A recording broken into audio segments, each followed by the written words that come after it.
Wild wild Punjab இந்த movie வந்து ஒரு ஹிந்தி மூவி. இது தமிழ் டப்பில் இந்த மூவி அவைலபிளாக இருக்குது. இதோட ஸ்டோரி என்னன்னா, ஒரு 4 ஃப்ரெண்ட்ஸ் இருக்காங்க. அதில் முதல் ஃப்ரெண்ட்ஸ் வந்து அப்பாவுக்கு பயந்தவன், வீட்டுக்கு பயந்தவனா வந்து வாரான். அவனுக்கு ஒரு வாரத்தில் கல்யாணம். அதுக்கப்புறம் 2வது ஃப்ரெண்டு வந்து ஒரு பிளே பாய், எந்த பொண்ணை பார்த்தாலும் ஈஸியாக மறைக்குவான்.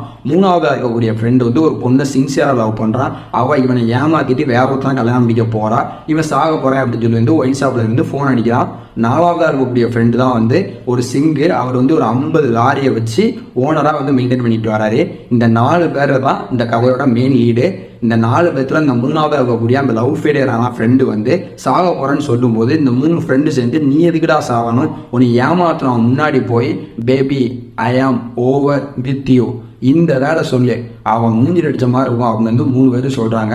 சொன்ன உடனே நம்ம 3வது ஃப்ரெண்ட் வந்து ஃபோன் போட்டு சொல்லிடலாம் அப்படின்னு வந்து பிளான் பண்ணும்போது இந்த 3 பேரும் சேர்ந்து ஃபோனில் சொன்னோன்னா நீ சேடாக கண்டுபிடிச்சிருப்பாங்க, நம்ம நேரில் போய் கெத்தாக மாசாக சொல்லுவோம் அப்படின்னு சொல்லிட்டு கல்யாணத்துக்கு போகிறதுக்கு பிளான் பண்ணுறாங்க. போகிற வழியில் என்னென்ன பிரச்சனைகள் நடக்கு அப்படிங்கிறதான் இந்த மூவியோட ஸ்டோரி.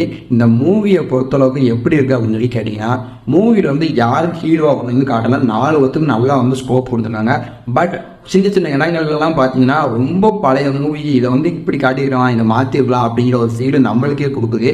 அதனால அந்த மூவி வந்து பார்த்துக்கிட்டு கொஞ்சம் யோசிக்க வேண்டியதாக இருக்குது. பட் மற்றபடி வந்து படத்தில் வந்து சேசிங்கு, லவ் இந்த மாதிரி சின்ன சின்ன போர்ஷன் வந்து வச்சுருக்காங்க. இதெல்லாம் ரொம்பவே நல்லா இருக்குது. பட் படத்தை வந்து ஒன் டைம் வாட்சபிள் அப்படின்னு வந்து நான் சொல்லுவேன். இந்த